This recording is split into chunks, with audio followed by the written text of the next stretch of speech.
चांदवड तालुका हा नाशिक जिल्ह्यातील एकमेव दुष्काळी छायेत असलेल्या चांदवडसाठी सुमारे 70 कोटी रुपयांचा निधी खर्च करून ओझरखेड म्हणून आणलेली योजना उपयुक्त ठरत आहे।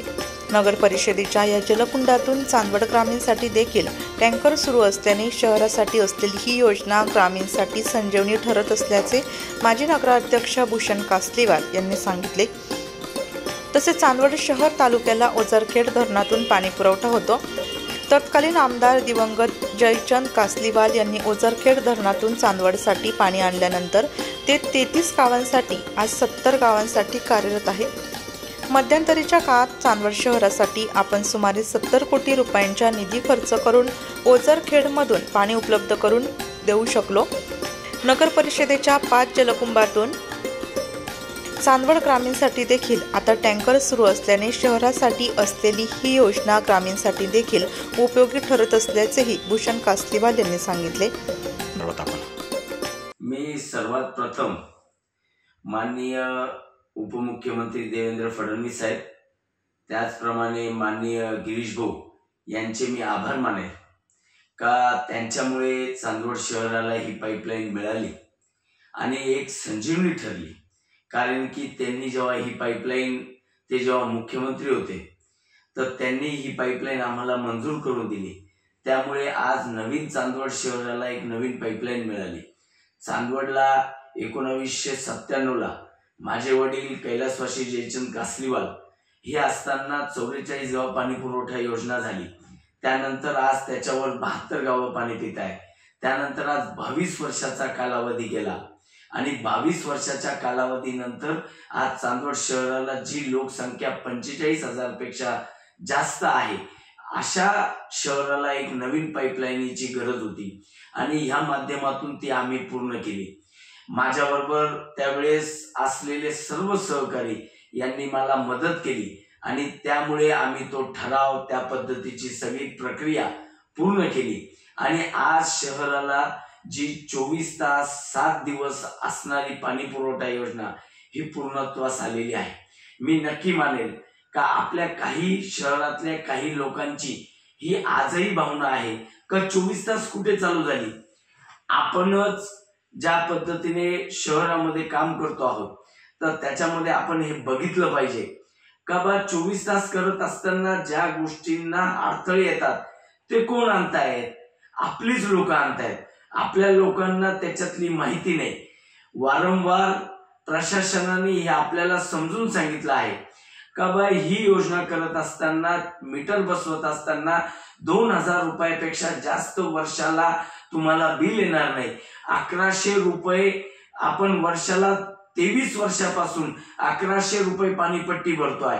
त्यानंतर 23 वर्षापासून 1100 रुपये पाणी भरत असताना सुद्धा आपण आजच त्याच रेटमध्ये, त्याच याच्यामध्ये कशा पद्धतीने आपण नगरपालिकेकडनं अपेक्षा कराल?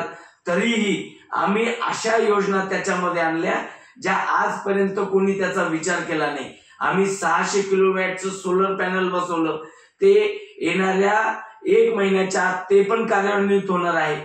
त्यानंतर ज्या पद्धतीने पाईपलाईन आणली त्याच्यावर शहरातले लोक हे पूर्णपणे आनंदी आहे। गेल्या 7-10 वर्षामध्ये ज्या पद्धतीने एवढा मोठा दुष्काळ असताना दर 8 दिवसांनी, दर हप्त्याला 3-3, 4-4 गावातील, शहरातील वेगवेगळ्या भागातील लोक हंडा मोर्चा आणायचे, याच्यामध्ये एक सुद्धा हंडा मोर्चा आलेला नाही। आणि ज्या ज्या लोकप्रतिनिधींनी याच्यावरती भाष्य केलेलं आहे, आपण स्वतः याच्यावरती काय काम केलं याचं पहिले जनतेला उत्तर द्या। त्याच्यानंतर आपण आजपर्यंत कोणत्या कामाची पावती हे तुम्हाला चांगलं बोलता येत नाही, पण लोकांना संभ्रमित करू नका, लोकांना चुकीचं सांगू नका। आता जनता ही खुळी राहिलेली नाही, जनतेला सगळं समजतं का कोण काम करतं आणि कोण काम करत नाही। आपल्याला ह्या माध्यमातून मी हे पण सांगेल का काही पत्रकार आहेत, काही पत्रकार हे वेगळ्या पद्धतीने त्याचा चुकीचा संभ्रम तयार करतायत।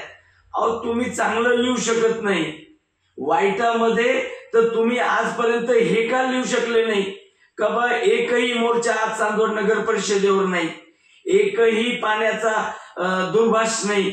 अहो, तालुक्याच्या जिल्ह्याच्या प्रत्येक ठिकाणी तुम्ही बघा, मला कोणाचे नाव घ्यायचे नाही, जिल्ह्यामध्ये कुठे कुठे किती किती टँकर चालू आहे, तालुक्यामध्ये कुठे कुठे किती किती टँकर चालू आहे, याचा एकदा आपणही सगळ्यांनी विचार करावा.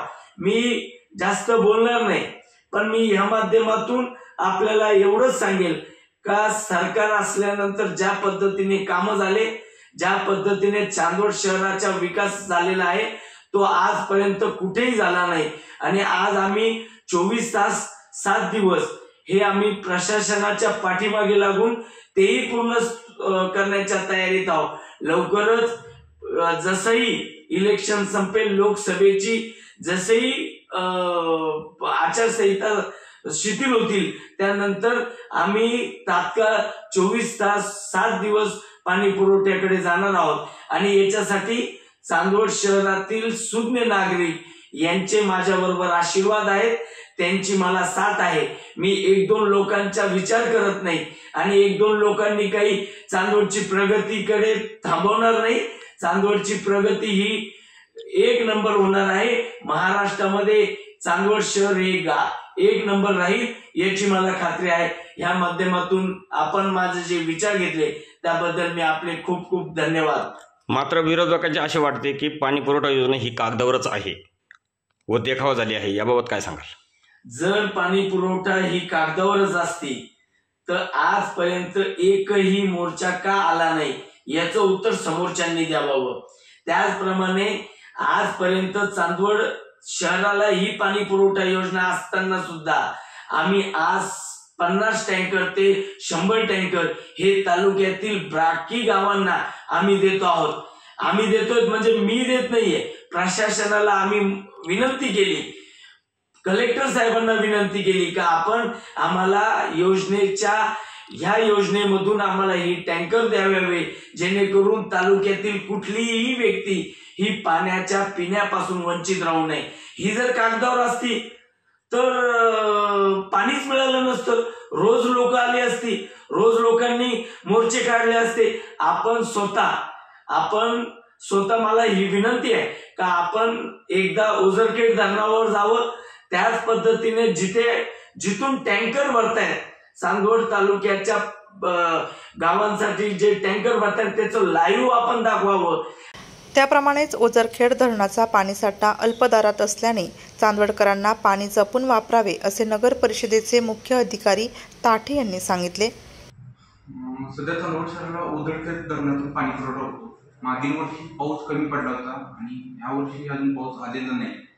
सध्या धरणामध्ये मृत पाणी साठा शिल्लक आहे आणि नगर परिषदेद्वारे सध्या नगर परिषदेच्या ॲक्वेलपर्यंत 3 पंपाद्वारे जे शिल्लक पाणी आहे त्यातून उचलून आणून पंपाद्वारे टाकून पुन्हा ते पंपिंग करून चांदवड शहरापर्यंत पोहोचवण्याचं काम करण्यात येते. सध्या ओझरखेड धरणामध्ये खूप पाणीसाठा कमी आहे, परंतु 15 जुलैपर्यंत पुरेल असा अंदाज आहे. सध्या चांदवड शहराला 5 दिवसातून एकदा पाणी पुरवठा होते आणि आम्हाला अपेक्षा आहे की आम्ही त्यामध्ये पण सातत्य ठेवू. चांदवड शहरातील नागरिकांना विनंती आहे की त्यांनी आपण जे पाणी आता वापरतोय ते जपून वापरावं आणि कुठंही वाया जाऊन देऊ नये.